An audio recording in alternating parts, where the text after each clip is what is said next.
Alhamdulillahi syari'il ahkam ja'ilin nuri wal dhalam. Ashhadu an la ilaha illallah wahdahu la syarika lahu fil jalali wal ikram. Wa ashhadu anna Muhammadan abduhu wa rasuluh ad-da'i ila daris salam. Allahumma salli wa sallim wa barik ala sayyidina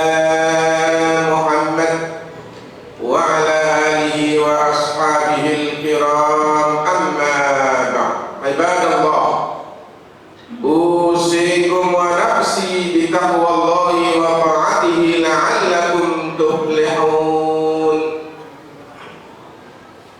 Qala Allah ta'ala fi kitabihil karim, a'udzu billahi minasy syaithanir rajim. Yukhadi'una Allah wal ladzina amanu wa ma yakhda'una illa anfusahum wa ma yash'urun. Shadaqallahul 'azim. Hadirin sidang Jumat yang dimuliakan oleh Allah Subhanahu wa ta'ala, di hari dan di tempat yang suci ini, marilah kita semua berusaha untuk meningkatkan kualitas iman dan takwa kita kepada Allah Subhanahu wa ta'ala. Orang yang bertakwa senantiasa dia takut kepada Allah. Takut kepada Allah beda dengan takut kepada makhluk. Kalau seorang takut kepada seekor macan, maka dia akan lari dan menghindar.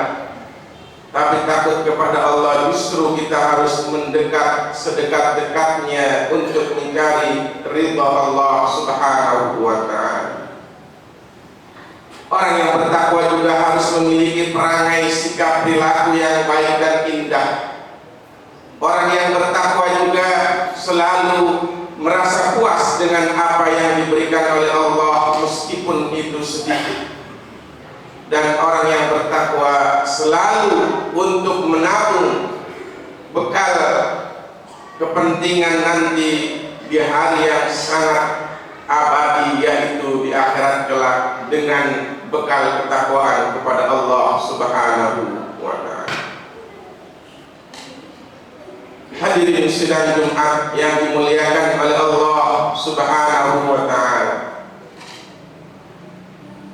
ayat yang dibacakan tadi ada beberapa pelajaran berharga bagi kita semua sebagai orang-orang yang bertakwa kepada Allah Subhanahu wa ta'ala. Yang pertama adalah apa yang dilakukan oleh manusia. Kejahatan dan kerusakan apa yang dilakukan oleh manusia, meskipun dirahasiakan, meskipun ditutup-tutupi dengan berbagai macam cara, maka semua itu akan gagal dan tidak berhasil. Allah akan mengungkap, Allah akan memperlihatkan satu demi satu orang-orang yang berusaha dengan kekuatan yang luar biasa, sehingga mereka menganggap tidak akan terbuka, tidak akan terlihat. Namun semua itu adalah anggapan yang salah. Ayat tersebut menjelaskan, menjadi sebuah keyakinan bagi kita semua bahwa orang yang berusaha untuk memperdaya orang-orang beriman, apalagi memperdaya Allah Subhanahu wa ta'ala, akan diperlihatkan boroknya, akan dilihatkan perbuatan keji dan perbuatan jahatnya.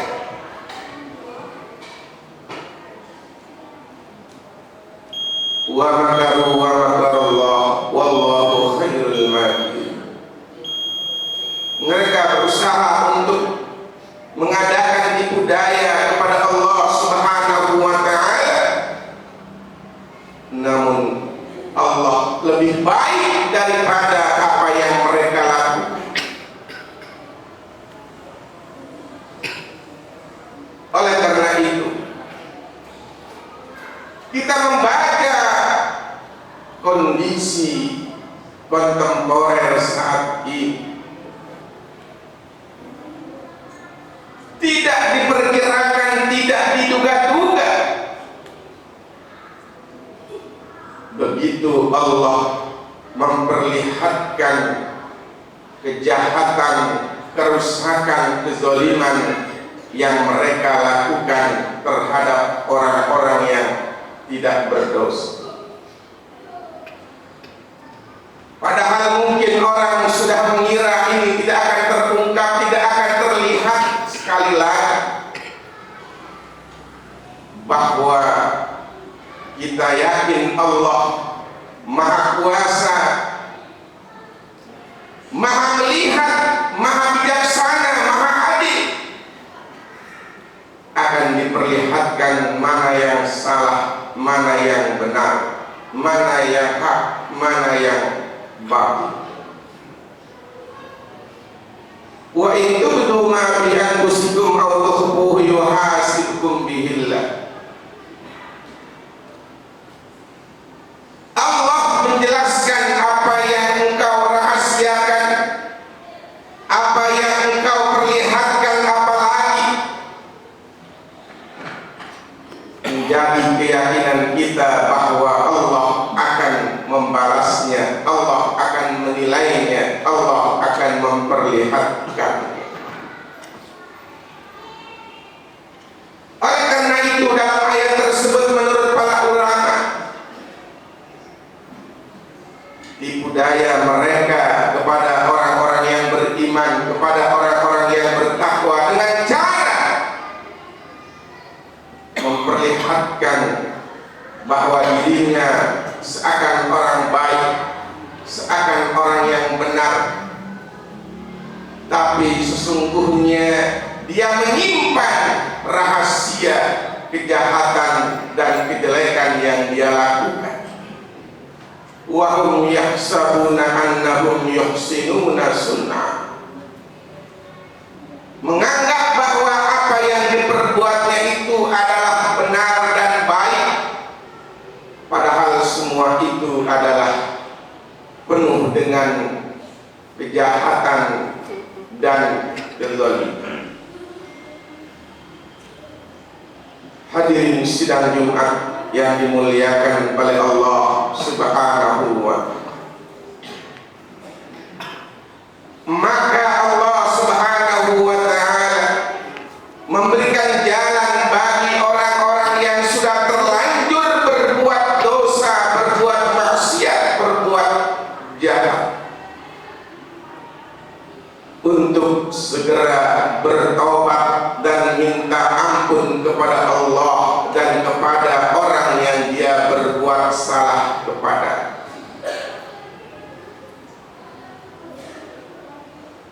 Karena di dalam sebuah hadis Rasulullah Sallallahu Alaihi Wasallam, apabila seseorang berbuat salah, berbuat dosa, tidak segera dia bertaubat, maka dosanya itu akan menjadi titik hitam di dalam hatinya. Apabila dia lakukan terus-menerus tanpa taubat, maka tidak ada sinar sedikit pun daripada hati yang dia miliki. Maka ketika hati sudah hitam legam dengan dosa yang bertumpuk tanpa ampunan, maka orang itu semakin menjadi-jadi, orang itu semakin gila, atau orang itu semakin kesetanan untuk melakukan kejahatan-kejahatan yang lebih besar lagi. Kita ambil contohnya adalah seorang yang berjudi misalnya, ketika dia kalah, dia tidak akan bangkit dari kursi judinya. Dia berkata, uang saya yang di saku memang sudah habis, tapi saya masih punya rumah mewah. Rumah mewahnya habis, dia masih berkata, aku masih punya mobil mewah. Mobil mewahnya habis, dia berkata, aku masih punya banyak tanah di mana-mana. Dia akan semakin menggila apabila tidak cepat bertaubat kepada Allah Subhanahu wa ta'ala. Oleh karena itu, dalam sebuah hadis Rasulullah, at-taibu minadz dzambi kaman la dzambalah. Orang yang bertaubat dari dosa yang dia lakukan seakan tidak ada dosa di dalam hatinya, terampuni dan suci hatinya di hadapan Allah Subhanahu wa ta'ala.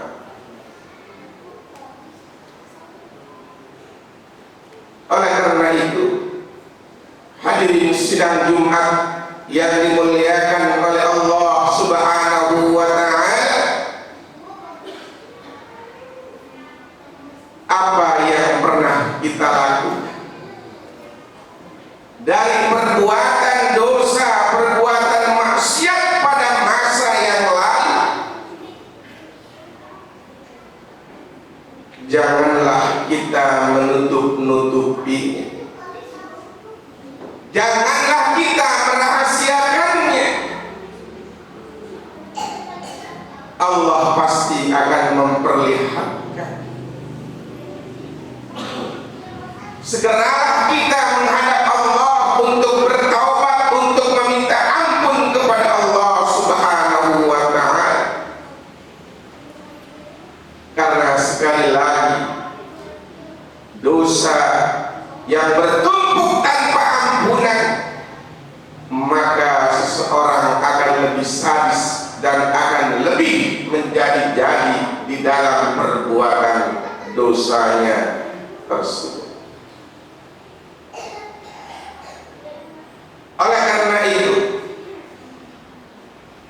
kalau kita sudah bertaubat, menjalankan ibadah kepada Allah Subhanahu wa ta'ala, maka disitulah kita akan menjadi hamba Allah yang sudah terdidik dan terbina, sudah mengalami masa kelam dan masa hitam. Itulah yang menurut seorang ulama, Imam Abu Zahra, bahwa Islam datang untuk mendidik, untuk membimbing kehidupan manusia menjadi manusia yang bersih, baik hati, pikiran, dan perbuatan. Di antaranya adalah dengan bertaubat kepada Allah Subhanahu wa ta'ala. Apabila kesucian diri itu sudah sampai pada diri kita semua, akan muncullah al-adalah. Dia menjadi orang-orang yang adil dalam hidupnya, adil terhadap dirinya, adil terhadap keluarganya, terhadap masyarakatnya dan bangsa. Apabila keadilan itu sudah ada pada diri setiap orang, barulah kemaslahatan, kemakmuran, kebahagiaan akan dapat dirasakan oleh kita dan semua yang ada di sekeliling. Oleh karena itu, tidak ada kemakmuran tanpa keadilan, tidak ada keadilan tanpa sumber daya yang baik dan berkualitas. Dengan kata lain, kepribadian yang berkualitas akan menghantarkan seseorang untuk adil dalam kehidupannya. Keadilan itu akan menghantarkan kemakmuran dan kesejahteraan bagi hidupnya masa kini dan masa yang akan datang, terlebih nanti di akhirat. Oleh karena itu, hadirin sidang Jumat yang dimuliakan oleh Allah Subhanahu wa ta'ala, marilah kita semua untuk menjadi orang-orang yang bersih, dan apabila kebersihan jiwa itu telah ada, maka bagi dia akan terang benderang menjadi furqan yang membedakan ini yang salah, ini yang benar, ini yang hak, ini yang batil. Ini orang yang berbuat zalim, ini orang yang berbuat adil. Ini pemimpin yang adil, ini pemimpin yang zalim. Dia akan paham dan akan melihat dari mata hatinya yang bersih. Tapi kalau kekotoran itu masih ada di dalam jiwanya, di dalam hatinya, tidak ada furqan, tidak ada garis pemisah antara yang hak dan yang batil. Yang batil dikatakan hak, yang hak dikatakan batil, yang salah dikatakan benar, yang benar dikatakan salah. Oleh karena itu, misi Rasulullah diutus ke dunia ini yang paling utama dan pertama adalah untuk memperbaiki akhlak perilaku manusia. Innama bu'istu liutammima makarimal akhlak. Kelahiran Nabi pada bulan ini yang kita rayakan akan menjadi momentum bagi kita semua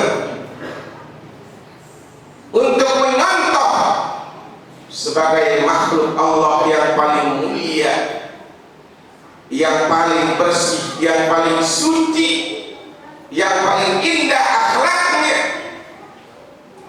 pemimpin yang sangat luar biasa menjadi ketauladanan kita bagi orang-orang yang beriman kepada Allah Subhanahu wa ta'ala. Cukuplah bagi kita ketauladanan Rasulullah sebagai sumber inspirasi dalam kehidupan kita. Cukuplah bagi kita para ulama, para pemimpin, para tokoh-tokoh yang memiliki berusaha untuk melakukan seperti akhlak Rasulullah. Itulah yang harus kita ikuti. Itulah warisan para nabi sebagai pemimpin yang menjaga agama dan dunia, menghantarkan umatnya selamat bahagia baik di dunia maupun di akhirat. Karena seandainya seseorang dia berpihak kepada yang batil, yang salah, dikarenakan tadi hatinya yang sudah hitam tidak lagi bisa membedakan, maka di dalam sebuah hadis Rasulullah, meskipun dia tidak menolong langsung, meskipun dia tidak langsung membantu, seperti orang yang melakukan man a'ana ala maksiatin kana syarikan lahu bil ism. Orang yang menolong, mendukung kebatilan, kezaliman, maka cukup bagi dia dosa seperti orang yang melakukannya. Tapi orang-orang yang membela kebenaran, orang-orang yang adil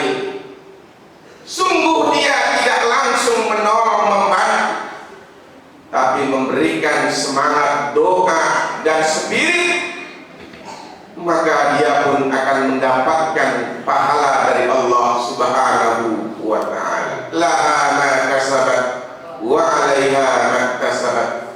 Rabbana la tu'akhidna in nasina aw akhtana.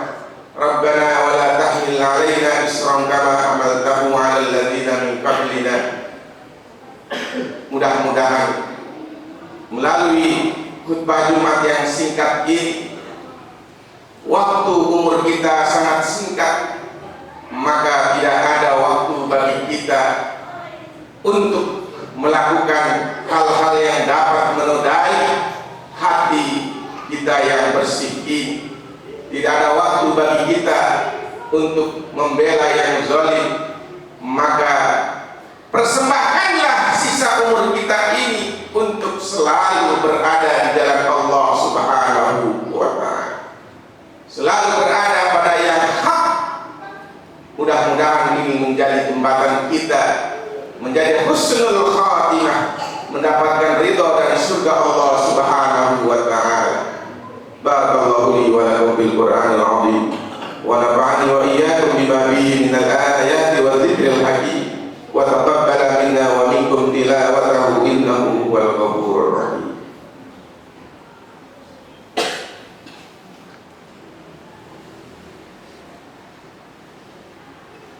Alhamdulillahi hamdan katsiran kama asyhadu an la ilaha illallah wahdahu la syarika lahu irghaman liman jahada bihi wa kafar, wa asyhadu anna Muhammadan abduhu wa rasuluhu sayyidul khalaiqi wal bashar. Allahumma shalli wa sallim wa barik ala sayyidina Muhammad wa ala alihi wa ashabihi ajma'in. Ibadallah, ittaqullaha wa tuqatihi wa la tamutunna illa wa antum muslimun. Qala Allah ta'ala fi kitabihil karim, a'udzu billahi minasy syaithanir rajim.